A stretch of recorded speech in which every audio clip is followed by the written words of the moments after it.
kind of backpack on what it means to me, what codependency means to me. To me, it's a dysfunctional pattern of relationships where you as a person or a person becomes excessively reliant on another person. And usually that means it's at the expense of your own well-being. And I think that's where I focus on a coach. Like when you are foregoing your own needs and desires and thoughts and dreams, etc., to please other people, to be with someone else, to fix someone else, that's when the codependency becomes an issue, and where I like to kind of help my clients become aware of, okay, so where are you excessively people pleasing? Where is it really hard for you to say no?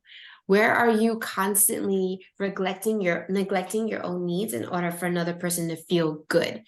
And that's kind of the things that I focus on when I think about being codependent. And it's funny that you mentioned, Victoria, that that you have issues with your own codependency relationships and not wanting to fully admit / become aware of them, because I realize too, I mean, we're all in this work of helping others, right? So at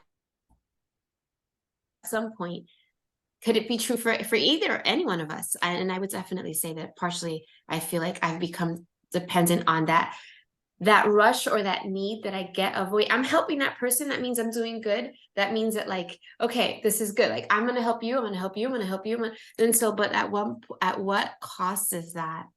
What does that cost to me at some point? So that's beautiful.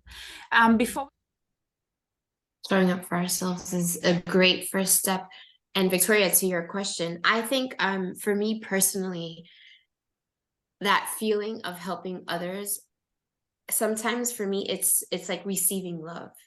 And so when I am in service or when I do for others, that's how I receive love. And that's kind of the codependent feeling that I was going after when I was also younger, and maybe even to this day to some extent. But when I do for others and they're exceeding or doing well, then that means that I'm okay. I'm receiving love. I'm in service to somebody. And that's kind of my level or relationship with codependency. And it's been hard because it started as an early age, I think, with my parents, and they tried their best, but it was always like, when you get 100 in school, then you're a good kid. Or when you finish all your homework and do the dishes and go to bed by 7, then you'll get a hug and a kiss. And again, I'm not judging, but that kind of develops that codependency. Like when I do and when I'm in service to others, that's when I receive love.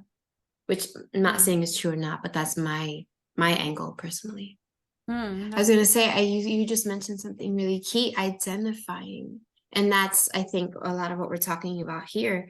We all have some sort of kind of a codependent relationship, but identifying that we do is the first step. And it can be scary, as Victoria said, but there are ways of doing it in a calm, peaceful, mindful way. And a lot of times what I do with my clients is that I help them kind of self-reflect. Maybe let's use the example, right, of combing your sister's hair.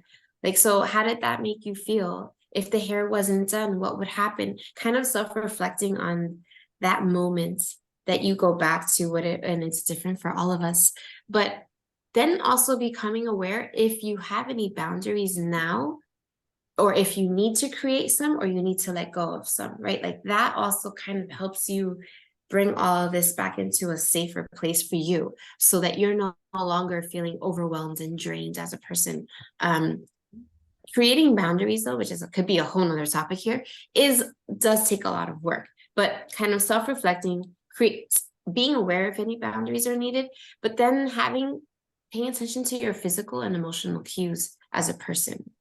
That also can help you realize if you're in a codependent relationship and start to become aware with the steps, so that we don't feel that the only way to feel valued and loved is to do something for someone else or be something for someone else, or not be, to Melvis, to your point, or don't talk loud, or don't come home and put your shoes in the corner, or right, like those behaviors really do affect us after time.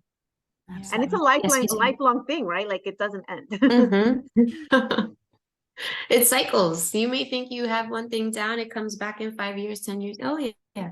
100%, Melvis. Victoria, to answer your question, my example isn't solely spiritual, but one of my current clients has a hard time with the male figure in her role in her life. So her boss is a male, her husband, she's married to a man, and her husband. And how I recognize and help her, she has such a hard time saying no to her boss and to her husband. Like she can never say no. And so that's where I notice, okay, there's a codependency here. So when you don't say no, what happens? And what are you trying to do? How much and how far are you willing to please them until there's nothing left of you? So while it's not exactly spiritual, it's huge, because having that counterpart of her being, right? Like the male part of her female, that's hard if you can never say no to a male figures in your life. So I'm definitely helping her. She wasn't even aware that she had this codependency, right? And that's what I love about coaching. We would talk and talk and talk, and she's like, wait, I just realized, like, the same things I do at home with my husband, I do with my boss at work. I was like, and there it is. So that's one example that I've recently had with a client.